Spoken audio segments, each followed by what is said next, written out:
কেবল এইটাই না, এই অবধি তুমি যতগুলো সিম চেঞ্জ করেছো সবগুলোর নাম্বারই আমার জানা।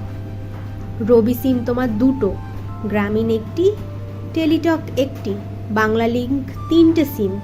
এর মাঝে সবচেয়ে ব্যবহৃত সিমটি হলো গ্রামীণ, আর টেলিটকটি ব্যবহার করো তোমার অফিসের কার্যক্রম চালাতে। বাকিগুলো তেমন ব্যবহার করো না ঠিক। তুহিন যেন আজ পরপর হতবম্ব হচ্ছে। বনফুলের শেষ প্রশ্ন শুনে ভ্যাবাচাকা খেলো, অবাক হয়ে শুধালো, সবই তো দেখে জানো। হয়তো, তবে তুমি যে চর মারতে পারো সেটা আগে কখনো জানিনি, তবে এখন জানি। বনফুলের শেষ কথাটা কেমন তীক্ষ্ণ ছিল। তুহিনের বুক যেন এফোর ওফোর করে দিল মুহূর্তেই। অপর পাশে থাকা মেয়েটিও চুপ। সে হয়তো নিজের প্রিয় মানুষের নিস্তব্ধতা উপভোগ করছে মন ভরে। তুহিন থামল, নিজেকে ধাতস্থ করে বলল, একটা কথা রাখবে বনফুল? কি? জবাব দেওয়ার সময় বনফুলের কণ্ঠ যেন অত্যাধিক রকমের শীতল মনে হলো। তবে পাত্তা দিল না সেটা তুহিন, বরং অসহায় কণ্ঠে বলল, একবার কি হসপিটালে আসবে বনফুল? চিত্রা তোমাকে বড় দেখতে চাচ্ছে। তুহিনের আবদার মিনিট পেরোতেই বনফুলের নীরব তাচ্ছিল্যের ভাষায় হেয়ালি হয়ে উড়ে গেল। বনফুল উত্তর না দিয়ে তৎক্ষণাৎ বিচ্ছিন্ন করলো কলটি। তুহিন চোখ বন্ধ করে ফেলল। তার উচিত হয়নি মেয়েটাকে কল দেওয়া। মেয়েটার দিক না ভেবেই সে আবার আঘাত করল। বয়সন্ধির মেয়েরা আবেগের দিক থেকে পৃথিবীর যে কোনো বিষয় থেকে এগিয়ে। তাদের জীবনে আবেগ প্রাধান্য পায় সবচেয়ে বেশি। আর সে আবেগে তারা যদি কিঞ্চিত আঁচড় পায়, তাহলে তারা উঠে ধ্বংসের বীজ। সব কিছু ধ্বংস করতে তারা সচেষ্ট। কেন কল দিলে ভাইজান? ও তো আসবে না, আমি জানি। হুট করে চিত্রার অসুস্থ কণ্ঠ ভেসে আসতেই তুহিন চমকে বোনের দিকে তাকালো। মেয়েটার জ্বরে মুখ লাল হয়ে আছে, চোখ বেয়ে নীরবে নিভৃত্তে গড়িয়ে পড়ছে অশ্রুকণারা। ভাই সান্ত্বনা দিতে চাইলেও কিন্তু চিত্রা আওয়াজে অনেক বুঝদার হয়ে গেল। বুঝদার কণ্ঠে বলল, আমি কষ্ট পাচ্ছি না ভাইজান, মোটেও কষ্ট পাচ্ছি না। তুমি চিন্তা করো না ভাইজান, আমি সামলে নিব নিজেকে। তুহিন বাসাহারা। তার এত বছরের জীবনে নিজেকে এত বেশি অসহায় সে কখনোই অনুভব করেনি। আজ মনে হচ্ছে নিজের বোনের কথা ভেবে অন্তত তার নিজের ভালোবাসা ভুলে যাওয়া উচিত। সে বড় ভুল করে ফেলেছে, বড় ভুল। চিত্রার অসহ্য রকমের জ্বরে নাজেহাল অবস্থা, তবুও সে বেডে শুয়ে থাকছে না। কিসের একটা অস্থিরতা তার শরীর জুড়ে। ধরনের বুকে তার তখন অপরান্তের মুগ্ধতা। আজান দিচ্ছে চারপাশে। পাখির মৃদু কিচিরমিচির শব্দে সে আর বসে থাকলো না কেবিনে। তার মা আর ভাই গিয়েছে ডাক্তার চেম্বারে রিপোর্ট নিয়ে। আশপাশ থেকে ফাঁকা পেরোতেই সে বেরিয়ে গেল কেবিন ছেড়ে। এই ধুম জ্বর নিয়ে সে করিডোর জুড়ে পায়চারি শুরু করলো। হুট করে তার পা থেমে গেল করিডোর দিয়ে বাহিরে তাকাতেই। অনাকাঙ্ক্ষিত মানুষটাকে হসপিটালের ভেতরে ঢুকতে দেখে তার আনন্দরা যেন বাঁধ ভাঙল। বনফুল হসপিটালে ব্যস্ত পায়ে প্রবেশ করছে, তার পেছনে বাহার বায়ু। চিত্রা করিডোর ছেড়ে এগিয়ে গেল। বনফুল সকল রাগ ভেঙে তার কাছে এসেছে। এটা সে যেন বিশ্বাস করতে পারল না। চিত্রা মুখে বিশ্বজয়ের হাসি। তবে সে হাসি বেশিক্ষণ স্থায়ী হলো না। যখন সে দেখল বাহার আর বনফুল গাইনি বিভাগে প্রবেশ করেছে, চিত্রা অবাক, হতভম্ব। নিজের কৌতূহল দমাতে না পেরে এগিয়ে গিয়ে দেখল সেখানে বাহারের বান্ধবী ওই নোঙ্গর নামের মেয়েটাও আছে। কেবল আছে না, সে বাহার ভাইয়ের কাঁধে মাথা দিয়ে শুয়ে আছে। ধরায় তখন প্রহর চলছে, অপরান্তের সমাপ্তির প্রহর। ব্যস্ত শহরে ঝুপ করে নেমে এসেছে ক্লান্তি। কেউ রিকশার টুংটাং শব্দে খুঁজে নিচ্ছে অবকাশের ভাবনা। আধার আকাশে আধো কুয়াশা হামাগুড়ি দিচ্ছে। হিমেল সমীর জনজীবনে দিয়েছে প্রশান্তি, কেবল শান্তি নেই চিত্রার দেহে মনে। কেবিনের এক কোণায় বসে সেই অশান্তির জীবনে হিসাব মেলাচ্ছে। মেলাতে মেলাতে ফলাফল বের হলো অদ্ভুত জীবন, অচেনা দুঃখ।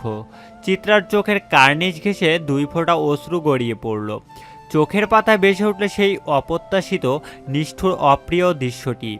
বাহারবাই কারো ভরসার কাঁধ হয়েছে, এটা চিত্রা মানতে পারছে না। অবশ্য মানতে না পারারই কথা। যে মানুষ সর্বদা ছিল ছন্ন ছাড়া বেখেয়ালি, সে মানুষ হুট করে কারো খেয়াল রাখার কারণ হয়ে যাবে, সেটা চিত্রা কীভাবেই বা মানবে। উন্মাদ হলো সে। দ্রুত গতিতে মায়ের ফোন থেকে কল লাগালো কাঙ্ক্ষিত সেই নাম্বারটিতে। রিং হলো। চিত্রা তৃষ্ণার্ত পাখির ন্যায় ছটফট করতে লাগলো। তার তৃষ্ণাকে চিরযৌবনা রেখে অপর পাশের মানুষটি ফোন রিসিভ করলো না। অবহেলায় মূর্ছে গেল ফুলের ন্যায় চিত্রা। চোখ তার ঘোলাটে হয়ে এলো, দৃষ্টি এলোমেলো। চারপাশে হাতড়ে একটি ভরসার কাঁধ খুঁজলো, কিন্তু পেল না। পাবে বা কীভাবে? তার ভরসার কাঁধ আজ অন্যের আশ্রয় হয়েছে যে। এই চরম সত্যি মানতে না পেরে মাটিতে লুটিয়ে পড়ল মেয়েটি। চোখের সামনে বখাটে ববগুড়ে এক পাগলাটে পুরুষের হাস্যোজ্জ্বল মুখশ্রী ভেসে উঠল, যাকে ভালোবেসে অষ্টাদর্শী বিনা লাভে কষ্ট ধার করেছে। একটি সুন্দর সকাল, চোখে মুখে নতুন উদ্যম নিয়ে তার আগমন। তার আগমনে নাচছে মেঘ, প্রাকৃতিক আনন্দ ঘন। সওদাগর বাড়িতে আনন্দ উপচে পড়ছে। আজ বাড়ির চঞ্চল প্রাণ বাড়িতে ফিরে আসবে। অবনী বেগম ব্যস্ত হাতে রান্নাঘর সামলাচ্ছেন, তার সাথে সাহায্য করছেন রোজা সওদাগর।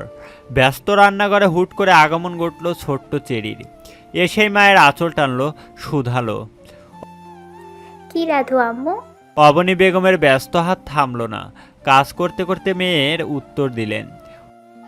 ইলিশ মাছ রান্না করছি সোনা, তোমার চিত্রা আপার অনেক পছন্দ তাই। চিত্রা আপা কি আজকে আসবে আম্মু? কতদিন আপার সাথে খেলি না, আপা না থাকলে মোটেও ভালো লাগে না আম্মু। অবনী বেগম এবার ব্যস্ত হাতে থমলেন, মেয়ের দিকে তাকালেন, চাইলেন চেনহের দৃষ্টিতে। আর কেউ না জানুক, সে তো জানে তার মেয়েটা চিত্রা আপা বলতে পাগল। মায়ের বুকের চেনহ ঢেলে দিল মিষ্টি চেরির পানের চেয়ে। কপালে আদর মাখা মিষ্টি চুমু এঁকে মেয়ের গাল টানলেন। তোমার ভালো লাগে না বলেই তো আপা চলে আসছে, আর মন খারাপ করে রেখো না কেমন। চেরি গাল ভরে হাসলো। গোলগাল স্থূল আকার চেহারাটির ডাগর ডাগর অক্ষিযুগল হাসির দাপটে পিটপিট করলো। সেই পিটপিট নেত্র মেলে সে বড় আম্মুর দিকে চাইল। বড় আম্মুকে কাজে ব্যস্ত দেখতেই সাবধানী ভঙ্গিতে মায়ের আঁচল টেনে নত হওয়ার ইশারা করলো সে। মেয়ের সাবধানী হাবভাব এড়ায় না মায়ের দৃষ্টি, তাই সেও সাথে সাথে মাথা নামায়, শুধায়। সিক্রেট কিছু বলবে?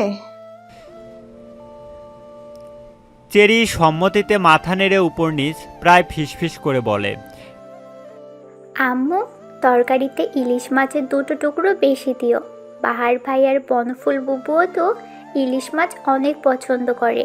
মেয়ের কথায় তাজ্জব বনে যায় অবনী বেগম। ও বাড়ির মানুষগুলোর সাথে তাদের আজকাল দেখা সাক্ষাৎ নেই বললেই চলে, না আছে সম্পর্ক, তবুও বাচ্চা মেয়েটা ভালোবাসা ভুলেনি, অথচ বড়রা অনায়াসে তা ভুলে ভালো আছে। দিবে তো আম্মু? দিও প্লিজ। আর না থাকলে আমারটা দিয়ে দিব, তুমি কাউকে বলো না কেমন। অবনী বেগমের চোখ ঝাপসা হয় মেয়ের এমন মায়া ভরা বায়নায়। সে ঝাপসা চোখে মেয়ের আদর দিতে দিতে বলে। ওদের জন্য 2টো টুকরো বাড়িয়ে দিব, তুমি চিন্তা করো না। মায়ের আচ্ছাসে আনন্দহারা হয় চেরি, ছুটে যায় রান্নাঘর ছেড়ে। মনে মনে ফোন দিয়ে আটে বাহার ভাইদের বাড়ি যাওয়ার। এখন একবার গিয়ে বুবুকে বলে আসবে যেন দুপুরের ভাত তাড়াতাড়ি না খায়, চেরি মাছ নিয়ে আসবে। সকাল হতেই চিত্রা হাঁসফাঁস শুরু করে। সে আর হসপিটাল থাকবে না, কোনোভাবেই না। তাকে বাড়ি নিয়ে গেলেই সে দ্রুত সুস্থ হয়ে উঠবে। মেয়ের নাচের বান্দা আবদারে মুনিয়া বেগম হার মানেন। সকাল সকালে তাকে ছেড়ে দেওয়ার আর্জি পেশ করেন ডাক্তারদের কাছে। তুহিন মাকে আগেই পাঠিয়ে দেয় বাড়িতে। চাঁদনি ও ওহি চিত্রাকে নিয়ে আসতে যায়। চিত্রা চঞ্চল চিত্ত, বাড়ি আসলে সে সুস্থ হয়ে যাবে এই কথাটি পুরোপুরি ঠিক নয়। ঠিক কথা হলো, বাড়ির পাশে বসবাসকারী প্রেমিকের সান্নিধ্যে থাকলে সে সুস্থ হবে। ছন্ন ছাড়া বাহার বাইয়ের গিটারের শব্দ শুনে সে সুস্থ হবে। সে সুস্থ হবে আধ্যাত্মিক এক ওষুধের মাধ্যমে, যে ওষুধের কথা কেউ জানে না, কেবল রোগ জানে আর রোগী জানে। চিত্রাদের গাড়ি শব্দ তুলে সওদাগর বাড়ির সামনে এসে থামলো। খানিক জার্নিতে মেয়েটার শরীর ক্লান্ত। তুহিন দ্রুত গাড়ি ছেড়ে বের হলো। বোনের নিকট বাড়িয়ে দিল সাহায্যের হাত। চিত্রা এক পলক সেই হাতের দিকে চাইল, নির্লিপ্ত দৃষ্টিজোড়া সরিয়ে ক্ষীণ স্বরে বলল, আমি পারবো। তুহিনের আশাভরা হাতটা অগোচরে নিজেকে গুটিয়ে নিল। চাঁদনি ভাই বোনের এই মান অভিমানের পালা দেখে হতাশার শ্বাস ফেলল খুব গোপনে। পরিস্থিতি স্বাভাবিক করতেই কিছুটা মিছে ধমক দিয়ে বলল, কি তুমি পারবে? হ্যাঁ, শরীর যা দুর্বল হয়ে আছে, নড়তেই তো পারিস না ভালো করে। আয় আমার হাত ধর দেখি, আমি ধরছি। চিত্রা বাক্য ব্যয় না করেই নীরবে চাঁদনির হাতটি ধরল। তুহিনের হতাশার শ্বাস ফেলল। চিত্রা গাড়ি থেকে নামতেই তার দৃষ্টি গেল একতলা বিশিষ্ট রংচটা দালানটির দিকে। যেই দালানের আতখসা চাঁদের কোণে বসে ঝিমুচ্ছে শালিক। কয়েকটি মেটে রঙের নিত্য পরিহিত জামা কাপড় উঠছে ছাদের কার্নিশে। চিত্রার তীর্থের কাকের ন্যায় তাকিয়ে রইল মিনিট দুই, হয়তো পরিচিত মানুষকে দেখতে পাওয়ার লোভে। কিন্তু ফলাফল শূন্য। গাঢ় বিষাদ এসে জমল তার বুকে। কিন্তু হুট করেই সকলের দৃষ্টি আটকে গেল সেই রংচটা বাড়ির মেইন গেটের সামনে। একটি কন্দনরত বাচ্চার নিষ্পাপ মুখমণ্ডল দৃষ্টিগোচর হতেই সকলের মন মুহূর্তেই হাপিত্তেশ করে উঠল। চিত্রা তো এই অসুস্থ ব্যথাযুক্ত শরীরটা নিয়ে ছুটে গেল নিষ্পাপ বাচ্চাটির দিকে। চেনহের হাতে আগলে নিল মুহূর্তেই। চিত্রা পেছন পেছন চাঁদনি, ওহি এবং তুহিন উপস্থিত হলো। চেরির মুখমণ্ডল লাল হয়ে এসেছে, ঠোঁট ফুলিয়ে কাঁদছে বাচ্চাটা। চিত্রা উত্তেজিত হলো, চঞ্চল কণ্ঠে শুধালো, কি হয়েছে আমার চেরি সোনার? কাঁদছে কেন আমাদের প্রিন্সেস? চেরির কান্নার স্রেত উত্তল হলো, ঠোঁট ফুলিয়ে অভিমানী কণ্ঠে বলল, না আপা, বুবু ভালো না।